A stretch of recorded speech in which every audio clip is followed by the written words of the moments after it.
తెలంగాణ రాష్ట్రం ఏర్పడిన తర్వాత ఐటీ సెక్టార్లో ఈ రాష్ట్రాన్ని ఎక్కడికో తీసుకుపోయినమని చెప్తారు గతంలో మీరు. అంటే ఎక్కడికో తీసుకుపోయిన తెలంగాణ రాష్ట్రంలోని ఐటీ సెక్టార్ని మీరన్నట్టు సింగపూర్ కంపెనీతో మీరు పెట్టుకున్నారని మీరు ఒప్పుకుంటున్నారు కదా. మరి ఇక్కడ ఎంత స్ట్రెంగ్త్ ఉన్నప్పుడు ఐటీ సెక్టార్లో మన దగ్గర మనకు ఒక వ్యవస్థ ఉంది కదా, కనీసం ఆ వ్యవస్థతో టైఅప్ పెట్టుకోవాలనే ఆలోచన కూడా మీకు రానందుకు నాకు నిజంగా బాధ అనిపిస్తుంది అధ్యక్ష. రెండవది, ఇందాక సభ్యులు రాజశేఖర్ గారు చెప్పినట్లు రెండు విషయాలు అధ్యక్ష. మొదటిది, ఏదైతే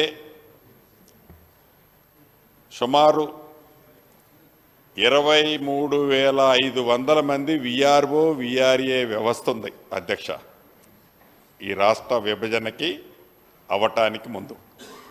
రాష్ట్ర విభజన వచ్చిన తర్వాత 2020 మీ చట్టం ప్రకారం, 2023 మీరిచ్చిన మెమోలో జీవో ప్రకారం ఈ 23,000 విఆర్ఏ విఆర్ఓ వ్యవస్థను మొత్తాన్ని కూడా మీరు ఏ రెవెన్యూ గ్రామంలో సుమారు 10,954 రెవెన్యూ గ్రామాలు ఉన్నాయి.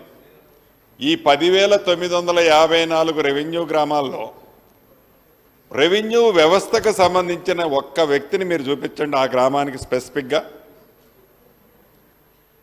RI, MRO, RDO, sub collector or special collector or collector తప్ప ఈ రెవెన్యూకి సంబంధించిన వ్యవస్థలో ఉన్నది మొత్తాన్ని, అంటే ఈ వ్యవస్థనే కుప్పకూల్చి ఈ రెవెన్యూకు సంబంధించిన వ్యవస్థకు సంబంధించిన టీమునే లేకుండా గ్రామాల్లో మీరు చేంజ్ చేశారు అన్నారు. మేము ధరణి పేరుతో ఉన్నదాన్ని మార్చడానికి ఏదో భూమాత చేయటం కోసం మేము చేశామన్నది కాదు. మీకు చాలా స్పష్టంగా ప్రజలు తీర్పిచ్చిన తర్వాత కూడా,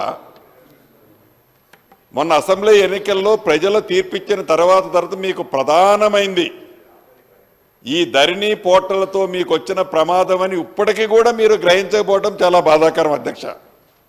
తమరి ద్వారా వాళ్ళకి తెలియజేస్తున్నా. నేను ఆనాడు పార్లమెంటు సభ్యుడిగా ఆడ ఉన్నప్పుడు మీరందరూ గుండె మీద చేసుకొని చెప్పండి, కూర్చున్నమాట వాస్తవం.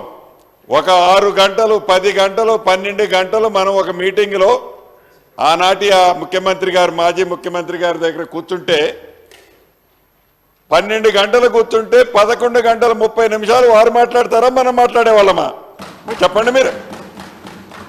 అంటే దాంట్లో నేను డెప్త్గా పోలేదని, దాన్ని ఏదో మీరు ఇట్లా గోకితే నేను గోక్కుండా ఉండను.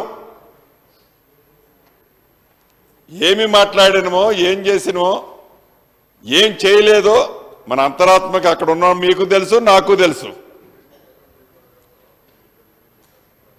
మీకు మీ పార్టీ పక్షాన, ప్రధాన ప్రతిపక్షంలో ఉన్న మీ పార్టీ పక్షాన సూటిగా ఒక ప్రశ్న అడుగుతున్నా. ఈ విఆర్ఏ వ్యవస్థ ఏదైతే ఉందో, ప్రతి రెవెన్యూ విలేజ్కి ఒక మనిషి రెవెన్యూ వ్యక్తి ఉండాలని మీరు అనుకుంటున్నారా? అసలు ఆ వ్యవస్థే అక్కర్లేదు. డైరెక్ట్గా గ్రామ స్థాయిలో ఉన్న రెవెన్యూ వ్యవస్థను తీసుకొచ్చి హైదరాబాద్ సెక్రటేరియట్లో పెట్టాలని అనుకుంటున్నారో మీ సమాధానంలో చెప్పండి అధ్యక్ష. ఆనాడు పటేల్ పట్వారీ వ్యవస్థ ఉండే ఆ పహానీల మీద రోజు ప్రతి సంవత్సరం కూడా చేంజ్ చేస్తుందని చెప్పేసి పటేల్ పట్వారీ వ్యవస్థ పోయినప్పుడు ప్రజలందరూ కూడా సంతోషపడ్డారు. ఆ పటేల్ పట్వారీలే మరలా విఆర్ఓ రూపంలో వచ్చి అదే వ్యవస్థను కొనసాగిస్తున్నప్పుడు ఇది సరైనది కాదు. రైతుకి తన యొక్క భూమి మీద తనకు హక్కు ఉండాలి తప్ప ఏ విఆర్ఓకో వాళ్ళకు ఉండొద్దని చెప్పేసి దాన్ని ఖచ్చితంగా వద్దని చెప్పేసి అనుకున్నాం. ఖచ్చితంగా అధ్యక్ష, మీరు అడిగిన మేము సమాధానం చెప్పినా మీరు సమాధానం చెప్పుకోండి. బాబు, నువ్వు సభ్యునివి, మిగతా సభ్యులు మీరు మాట్లాడుకోండి. నేను చెప్పేదానికి మంత్రి గారు సమాధానం చెప్తారు. మీ దగ్గర సబ్జెక్ట్ ఉంటే, నేను చెప్పిన దాన్ని డిస్ప్యూట్ చేయదలుచుకుంటే నువ్వు నన్నే రండి ఆపడానికి. స్పీకర్ గారితో మేము మాట్లాడుతున్నాం, మీరెందుకు నన్ను అడుగుతున్నారు? మేము ఖచ్చితంగా చెప్తున్నాం, పటేల్ పట్వేర్ వ్యవస్థకు మరో రూపంగా ఉన్న విఆర్ఓ వ్యవస్థను ఉపయోగించకుండా రైతులకు రైతు యొక్క భూమి మీద హక్కు ఏ విధంగానైతే ధరణి రూపంలో ఇవాళ కొత్త పాస్బుక్ రూపంలో కల్పించిన మహనీయుడు కేసీఆర్ గారు. అది మీరు అవునన్నా కాదన్నా ఖచ్చితంగా ఉన్నది. అదే ధరణి ఉపయోగించి ఇలా రెవెన్యూ మంత్రి గారు ఇక్కడ ప్రవేశపెట్టారు. ఏమన్నారు? ఎల్ఆర్యూపీలో వచ్చిన మొత్తం కూడా అప్లికేషన్లు 18,94,000 అయితే మీరు ప్రభుత్వంలోకి వచ్చే నాటికే దరిదాపుగా 16,46,000 అప్లికేషన్లు సాల్వ్ చేయబడ్డాయి. 2,48,000 ఉన్నాయి. మీరు వచ్చిన తర్వాత కూడా 1,87,000 వస్తే 4,35,000 ఉన్నాయి. ఈ 2,81,000 ఈ 2 గౌరవ సభ్యులకి మీరు చాలు చేశాము 18 లక్షల్లో 16 లక్షలు అని చెప్పేది పరిష్కరించాల అధ్యక్ష. కేవలం వాటిని రిజెక్ట్ చేశారు అధ్యక్ష. రిజెక్ట్ చేసిన పద్ధతి కూడా ఏ కారణం చేత రిజెక్ట్ చేశామని చూపించరు అధ్యక్ష. ఒకే సమస్య మీద ఒక్కొక్క రైతు 15 సార్లు 15 సార్లు ఈ మాడ్యూల్ అంటే ఆ మాడ్యూలు, ఆ మాడ్యూల్ అంటే ఆ మాడ్యూలు, ఈ 33 ప్రదేశాల్లో తిప్పుకుంటూ ఆ 2 సంవత్సరాలు వాళ్ళు పడ్డ వేదన పరిష్కరించింది ఏంటి? డిస్పోజల్ చేయటం అంటే న్యాయమైంది, జెన్యూన్ ఉన్నది క్లియర్ చేయటం పాజిటివ్ కాదు.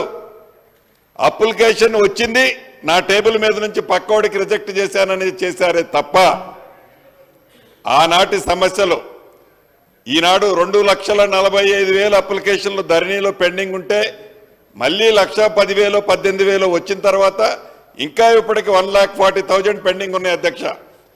అంటే ఈ ప్రభుత్వం వచ్చిన తర్వాత ఈ రిజెక్ట్ చేసే దాంట్లో కూడా చాలా స్పష్టంగా రీజన్ ఇస్తున్నాం.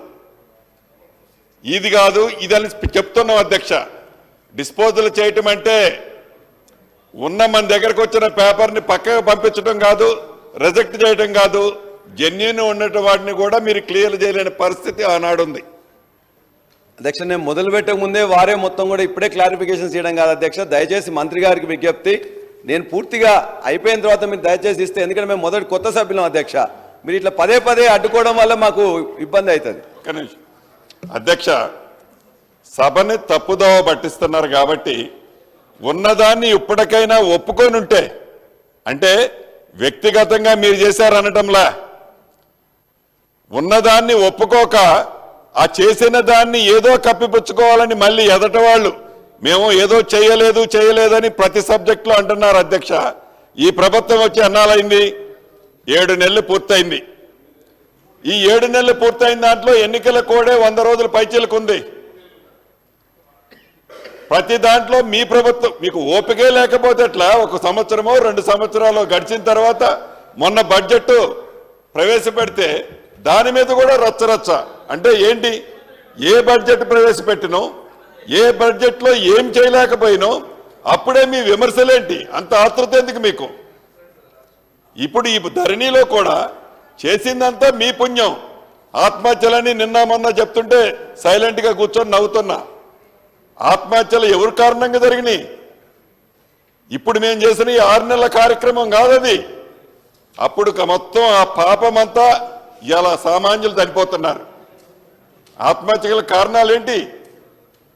ఈ ప్రభుత్వం చేసింది కాదు. మాట్లాడితే 7 నెలల్లో అప్పుడే ఏం చేయలేకపోయినాం అధ్యక్ష. మేము 100 రోజులు అదొక్క పడికట్టు పదం తప్ప. Please subscribe to KTV Telugu. KTV Telugu. KTV Telugu channel.